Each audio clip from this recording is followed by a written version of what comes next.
Hey everyone and welcome to Storytime. My name is Jake and today we are going to be looking at the subreddit r/maliciouscompliance, where people conform to the letter but not the spirit of a request. If you're new around here, please do hit subscribe down below so that you never miss out on another video. But for now, let's sit back, relax, and enjoy some malicious compliance.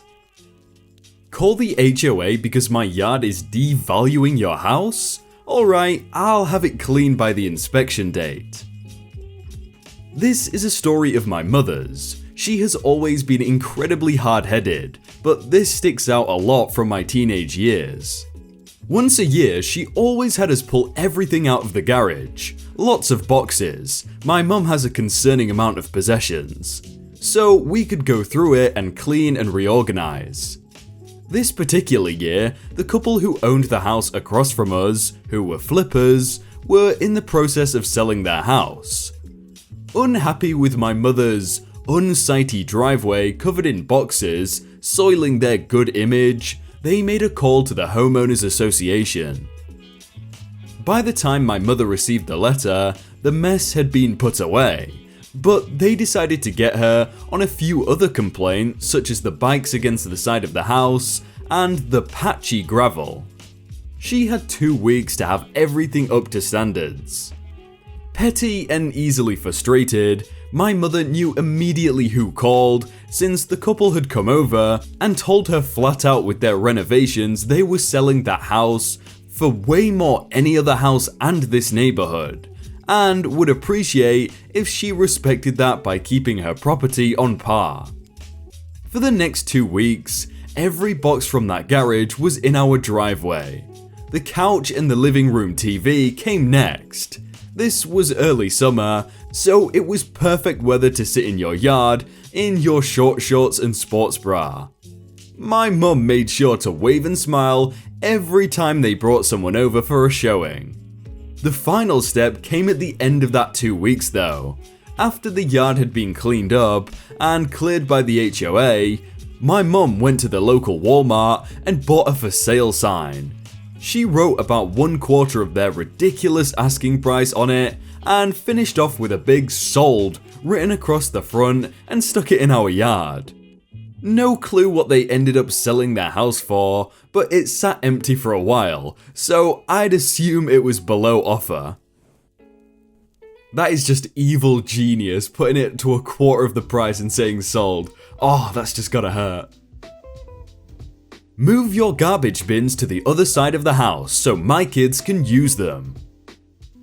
My boyfriend and I are renting a house. We moved there in December and have had nothing but issues with our neighbors ever since. First, our grass was too long. They didn't talk to us about it. Nope, they called our landlord and said our grass was knee-high.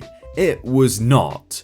We have a company take care of our yard because I am allergic to grass, and our yard looked nice.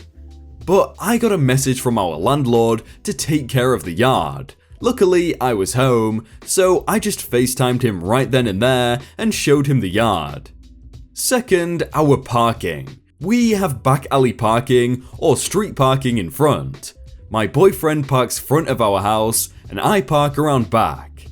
Every single time my boyfriend leaves, within 15 minutes, the neighbors will have moved their car out of their garage and in front of our house. Which is not a huge issue. Street parking is public parking, but darn, they are being petty about it. And finally, our garbage and malicious compliance. So once again, instead of talking to us about any issues, our neighbors call our landlord. Neighbor wants us to move the garbage to the other side of our house so that when her kids are walking back from the pool and walk through our backyard, they can throw their trash out in our bins. Our landlord tells us to do it. I am pretty fed up with bothersome neighbors and bad landlords now. So we move the bins to the other side of the house and then we put locks on them. No idea what the fallout will be, but I am pretty sure we will be moving once our lease is up anyways. That's really good, and an even pettier thing that could be is when her boyfriend pulls out, he's saying it's normally within 15 minutes, so as soon as he pulls out, she just replaces it, and just to spite them. No one is allowed to leave early anymore? If you say so. So, for some context, I work in healthcare. At the moment, I am on-call personnel that has been scheduled in the basic 9 AM 5 PM in an outpatient clinic portion of the hospital. We take both walk-ins and schedule appointments, seeing as many as 80 to 150 patients in a single day. But typically, we are done an hour early around 4 PM. Currently, my staff team is short 5 people due to high turnovers, and people going off to advance their careers. This is something that is not quite uncommon. Because of this, the managers decided to implement 2 new emergency rules to help with coverage. The first one states that no one could leave early from their shift anymore, regardless if all patients have been completed for the day, as we may be needed elsewhere. Secondly, on some days, we must also find our own breaks, which can be entirely dependent on how many people called out for the day. Because we are so short-staffed, I have been unable to collect my full 1-hour break, as the shortage is leaving me to run the outpatient department by myself on most days. Thankfully, this had worked to my advantage, and for the last 2 months, I have been getting a lot of OT and extra pay for missing breaks. The benefit of being on-call personnel at my hospital is that we get a 20% higher salary in lieu of benefits, so I am now making an upwards of an extra $300 to $400 a week. As you can imagine, management began to recognize the pattern and called me into the office last week to see why I am costing them a fortune in overtime and missed breaks. It is easy to tell from the start that the managers are not happy with this, even having the notepad ready to write me up. The director immediately pulls out my timesheet with highlights galore. The entire thing looked like my old college textbooks. A few days in particular caught management's eye though, on the week I made $500 extra for the week. They had pulled camera footage of the back area for 3 shifts where I was finished an hour early and just hung out at my desk until closing, basically arguing time theft, but also claimed on my timesheet that I had not taken a lunch. Before management could explode on me, I requested they pull up the patient schedule for the day, our personnel schedule for that day, and including the phone records to show that I had called other management to see if I was needed anywhere else.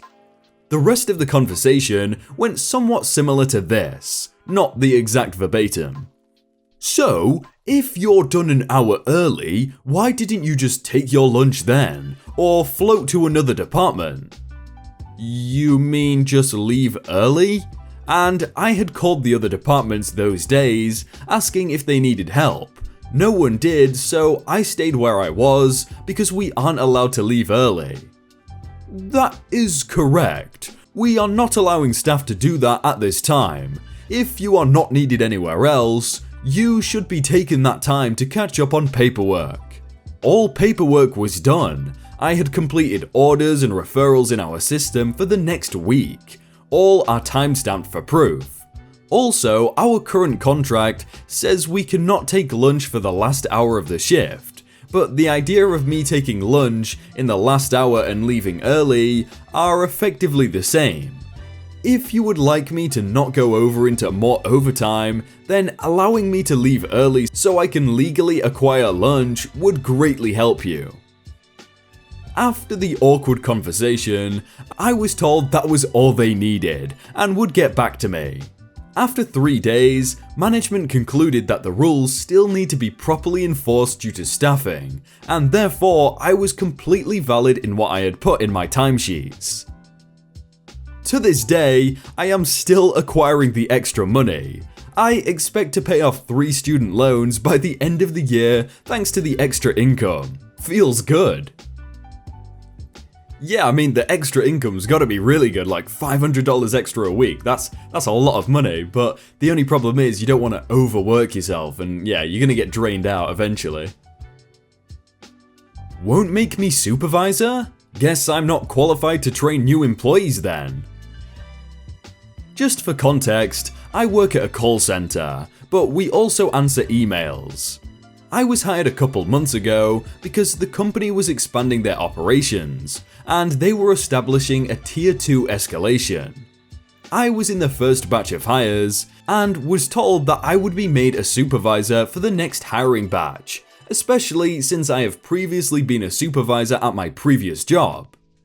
Next hiring batch comes. I wasn't part of the supervisor training, but the rest of my co-workers hired, along with me, were.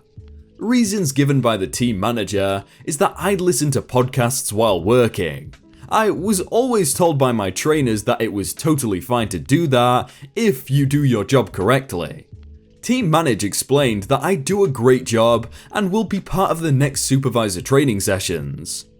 Next hiring batch came. I have been made responsible by a supervisor to train every new hires to train them on system that was overlooked during their training. I did their training as regular, and at the end of the day, team manager pulls me aside, explains that I won't be a supervisor, period. He mentioned my performance on answering emails on a specific day when it was extremely busy that day, and I made a few mistakes. I explained to him that you can't value the performance of a potential team leader on email mistakes on a bad day. Especially since I'm already being a team leader with the new hires. Regardless, I wouldn't be made a supervisor at all. Team manager the day after decides instead to put one of the brand new 5 days old employee as a supervisor, and this got me scratching my head. I literally was doing supervisor work just the day before. Regardless, he is made supervisor on the floor a week later. Then, a few days ago, the new employee/supervisor was the only supervisor on the floor that day. I was the most experienced present. An employee needed training on how to process a specific email. The new employee/supervisor didn't know how to do it, and since for the last week or so have been the point of reference for questions and helping out. He reached out to me on how to proceed. I answered, I can't, I'm not qualified for that. You are the supervisor, you are responsible to train them. Then the email couldn't be processed in time, which made our team manager quite angry. I wonder if I'll get in trouble for that. I gotta say, I'd be looking for a new job right away.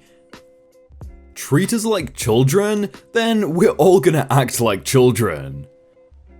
This happened about 5 years ago and still makes me laugh out loud. Background: I work in a service center type of environment in SEA, and our clients are scattered all over the Eastern Hemisphere. In order to provide better service to our clients, the management team decided that our working hours would be adjusted to suit our clients' time zones. My team's clients are in the Middle East. Most countries in the Middle East work from Sunday to Thursday, so we get the Fridays and Saturdays off. Our working hours are also adjusted to suit Dubai's time, so we're on the evening shift of 12:30 to 9:30 PM. Not a big deal, it makes sense as a service provider. We get paid a shift allowance of around $8, a converted amount, per day. As part of a cost justification/reduction exercise, management became really strict with our shift hours. Occasionally, someone would request to work 10 to 7 PM if they had a personal matter to attend to at night. Management would refuse shift allowance in that case. Also understandable. Here's the dumb part.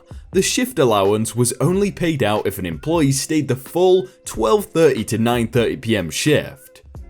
So if you had to leave at 9:15, you would have to forfeit your allowance. No leeway was made for 12 to 9, even though that would have converted the full 9-hour shift. People started getting upset because of how authoritarian management was being. Our timings were being observed so strictly, even being 15 minutes late warranted a verbal warning. Lunch hours were strictly an hour max, with team leads observing our sign-off and sign-on times. Management conveniently did not seem to mind wherever we would put in unpaid overtime, sometimes even until 11 PM during peak periods, so long as we still came in by 12:30 PM the next day. So a bunch of us started to strictly observe the 9:30 PM end of shift time. Clients needed something at 9:30 PM? Sorry, it's time to clock out. A report is needed urgently at HQ? Sorry, we'll do it tomorrow.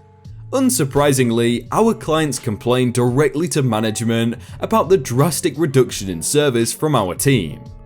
This went on for a couple of months. Finally, during our next monthly team meeting, we were informed that start times of the shift can be slightly flexible if we stayed a little later the night before to complete work requested by our clients. Management also eased up on the strict lunch hour observation. Hey, at least it worked out in the end. Hey everyone, I hope you all had a really good day and that you enjoyed that video. If you want to check out some other videos, then click on screen right now, or check out the playlist down below. If you enjoyed that video, then please do leave a like, and if you want to submit your own stories, then you can do so by joining the Discord in the top link in the description. But thank you so much for watching, and I will see you very soon.